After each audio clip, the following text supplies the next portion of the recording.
अगर आप ये समझ रहे हैं कि समाजवादी है और समाजवादी जो है बीजेपी को रोक पाएगी, तो मैं आपसे अपील कर रहा हूं कि आपने यही फैसला 2014 में किया था और आपका फैसला सही साबित नहीं हुआ। बीजेपी जीत गई। 2017 में आपने फैसला लिया कि राहुल और अखिलेश यादव को वोट देंगे, मगर आपका वो फैसला सही नहीं था। 2019 में आपने अखिलेश और बहन मायावती को वोट देने का फैसला लिया, वो फैसला भी आपका गलत साबित हुआ। बीजेपी जीत गई। हम आपसे सिर्फ यही अपील करने आए हैं कि आज आपके दरमियान में विकल्प है, एक मुतबादिल है। असदुद्दीन ओवैसी अकेले नहीं खड़ा है, बाबू सिंह कुशवाहा अकेले नहीं खड़े हैं। हमारे समाज के, कश्यप समाज के, दलित समाज के 3-4 पार्टीज मिलकर हमने भागीदारी परिवर्तन मोर्चा बनाया है। हम आपसे अपील कर रहे हैं कि अगर आप ये चाहते हैं कि इस विधानसभा से एक ऐसा आदमी कामयाब हो जो आपका विधायक नहीं बल्कि आपका खादिम बनकर रहे, तो मेरी आपसे गुजारिश है कि आप मुबश्शिर साहब को कामयाब करिए। ये बरसों से जनता के दरमियान में रहकर खिदमत करते आए हैं। और दूसरी बात, आप जानते हैं कि फिरका परस्ती अपने उरूज पर है और मैं जानता हूं उन बुजुर्गों को, मगर उन बुजुर्गों से भी अपील कर रहा हूं कि आप इन नौजवानों के जज्बात को समझिए। इन नौजवानों ने 2014 से मॉब लिंचिंग देखी, इखलाक और पीलू खान की मौत को देखा। इन नौजवानों ने ट्रिपल तलाक के कानून को बनते हुए देखा जो गैर कानूनी और गैर अनकॉन्स्टिट्यूशनल था। इन नौजवानों ने CAA के खिलाफ कानून बनता हुआ देखा। इन नौजवानों ने ट्रिपल तलाक का गलत कानून देखा। मगर हम आपसे अपील कर रहे हैं कि नौजवानों के जज्बात को समझो।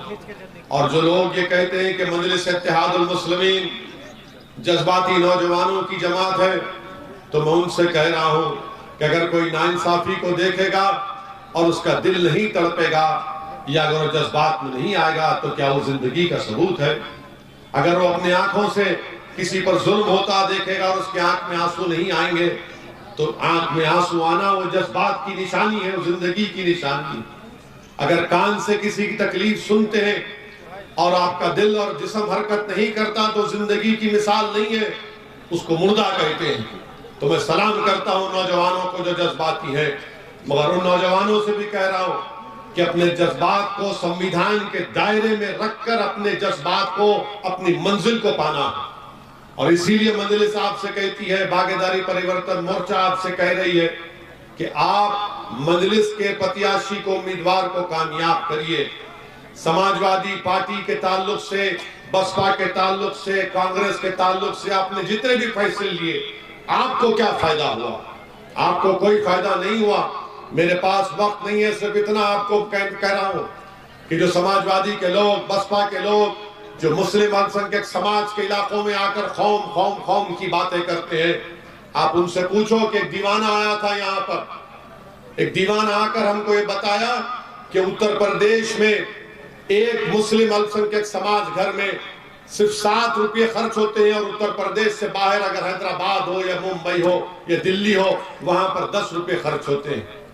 उत्तर प्रदेश में 10 में से 7 बच्चे पढ़ना लिखना नहीं जानते, हिसाब किताब मुस्लिम घरानों के। इसका जिम्मेदार कौन है? उत्तर प्रदेश में सिर्फ 3% बच्चे ग्रेजुएट होते हैं, इसका जिम्मेदार कौन है? आपको मालूम मेरे भाई, जिंदगी में भी इंसाफ नहीं मिलता है। तो जब मौत आती है तो हमारे पास आंकड़े हैं, हमने स्टडी कराई माहिरीन से। जो फॉरवर्ड कास्ट के लोग हैं उनके बनिस्बत मुस्लिम अल्पसंख्यक समाज के लोग 6 साल पहले मर जाते हैं, 6 साल पहले उनकी मौत हो जाती है। ये सच्चाई को जब हम बयान करते हैं तो सब हम पर उंगलियां उठाते हैं, सब हम पर उंगलियां उठाते हैं। हमारी लड़ाई तो यही है कि हमारे बच्चों को शिक्षा मिले, गरीबी का खात्मा हो, रोजगार मिले। ये लड़ाई आसमान से तारे तोड़कर लाने की तो बात मैं और कुशवाहा साहब नहीं कर रहे। भारत के संविधान में आपको गारंटी दिया गया है कि लो ये, मगर किसको दिया जाएगा? रोने वालों को नहीं मिलेगा, भीख मांगने वालों को नहीं मिलेगा, लड़ने वालों को मिलेगा। अगर आप जिद्दोजहद करेंगे तो यकीनन आपको अपनी मंजिल मिलेगी। और हम यहां पर सिर्फ अपने लिए नहीं आए, अल्लाह हमारी नीयत को जानता है। हम अपने तारीफ में नारे आपसे आपकी जबान से सुनने को नहीं आए ताकि हमारी अना को, हमारे दिल को ठंडक पहुंचे। हमारे दिल को ठंडक उस वक्त पहुंचेगी जब यहां से आप मुबश्शिर को कामयाब करके अपना विधायक बनाएंगे इंशाअल्लाह ताला। हमारा मकसद तो यही है कि इंसाफ की लड़ाई, मजलिस की लड़ाई। मेरे अजीज दोस्तों और बुजुर्गों, हम आपसे अपील करने आए हैं कि 27 तारीख के दिन आप अपना एक वोट पतंग के निशान पर बटन दबाइए। भारत के प्रधानमंत्री आजकल अचानक बड़ी मोहब्बत हो गई उनको मुस्लिम महिलाओं से।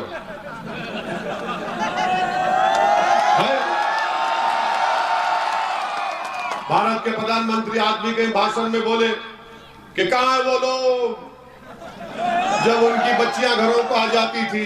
भारत के प्रधानमंत्री, कहां गई आपकी मुस्लिम महिलाओं से मोहब्बत जब कर्नाटक में बच्चियां आपकी सरकार उन बच्चियों को हिजाब और निकाब पहनने से स्कूल और कॉलेज जाने से रोक रही है? कहां गई आपकी मोहब्बत कि हमारी बेटियों को सरेआम उनके कपड़े उतारे गए, बुर्का उतारा गया रोड पर? जब आपको मोहब्बत नजर नहीं आई? और आपकी मोहब्बत कहां गई जब आपकी सरकार ने उत्तर प्रदेश के मदरसों में एक पैसा नहीं दिया? आपने गवर्नमेंट ऑफ इंडिया की स्कीम है मदरसा मॉडर्नाइजेशन स्कीम, हमने पार्लियामेंट में सवाल उठाया था, मुख्तार अब्बास नकवी ने झूठा वादा किया, उत्तर प्रदेश की सरकार को 40% हिस्सा देना था, नहीं दिया। कहां गई आपकी मोहब्बत प्रधानमंत्री जब CAA के प्रोटेस्ट में 22 मुसलमानों को गोली मारकर हलाक कर दिया गया, कत्ल कर दिया गया? ये मेरे अल्फाज नहीं है, जस्टिस सुदर्शन रेड्डी जो सुप्रीम कोर्ट के साबिका जज थे उन्होंने कहा। मेरे अजीज दोस्तों बुजुर्गों, अब प्रधानमंत्री नया जुमला बोले हैं कि 10 मार्च के बाद 10 मार्च के बाद सांड और आवारा पशुओं के गोबर से आपको दौलत निकाल कर देंगे। वाह प्रधानमंत्री वाह, गोबर से दौलत निकलेगी हैं? और वो सांड और वो आवारा पशु एक रात में पूरी किसान की दौलत को खा के चले जाते हैं, तो प्रधानमंत्री बोले खाने दो, मैं गोबर से निकालूंगा। वाह प्रधानमंत्री, क्या दिमाग है आपका। आप बताइए, प्रधानमंत्री इस तरह की बात करेगा? एक प्रधानमंत्री को कहना चाहिए था कि भाई मसला क्यों पैदा हुआ, 2017 से आपने इस मसले को पैदा किया। और फिर प्रधानमंत्री एक और बात बोल दिए कि उत्तर प्रदेश की जनता कहती है कि हम मोदी का साथ क्यों छोड़ेंगे, हमने उसका नमक खाया है। आप मोदी का नमक खाए या देश का नमक खाए? किसका नमक खाया? डरो मत, जोर से बोलो। तो प्रधानमंत्री ये समझ रहे कि हम सब उनका नमक खाए। प्रधानमंत्री आप भी देश का नमक खा के प्रधानमंत्री बने, आप किसी और का नमक नहीं खाएं। अगर खाएं तो बताइए हमको किसका नमक खाए आप? प्रधानमंत्री बोल रहा, बताइए प्रधानमंत्री ये समझ रहे कि अगर मैं पेट्रोल डीजल गाड़ी में भराता हूं, मोटरसाइकिल में डालता हूं, तो उन पैसों से गरीब को राशन मिलता है। अगर एक गरीब महिला एक बिस्किट का पैकेट खरीदती है अपने भूखे बेटे या बेटी को खिलाने के लिए, तो उस कीमत से GST मिलता है। और प्रधानमंत्री बोल रहे मैंने बड़ा एहसान किया। कुछ एहसान नहीं किया प्रधानमंत्री ने, बल्कि रोजगार नहीं मिला उत्तर प्रदेश के युवाओं को। उत्तर प्रदेश के रोजगार का बीजेपी ने 5 साल पहले कहा था 70 लाख लोग नौजवानों को, युवाओं को नौकरी मिलेगी, सिर्फ 3 लाख को देने का झूठा दावा करते हैं। किसान परेशान है, गरीब परेशान है।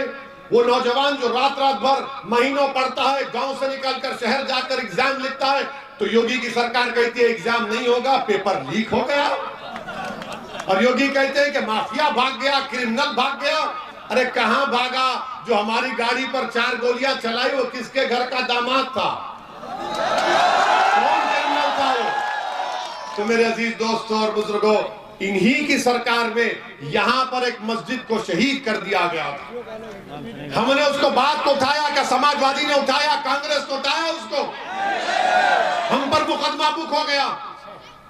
हम तैयार हैं जेल को जाने के लिए, हम तो बात के लिए भी तैयार हैं, मगर सच्ची बात करना, गरीबों को उनका हक दिलाना, ये हमारी लड़ाई थी, है और रहेगी इंशाअल्लाह।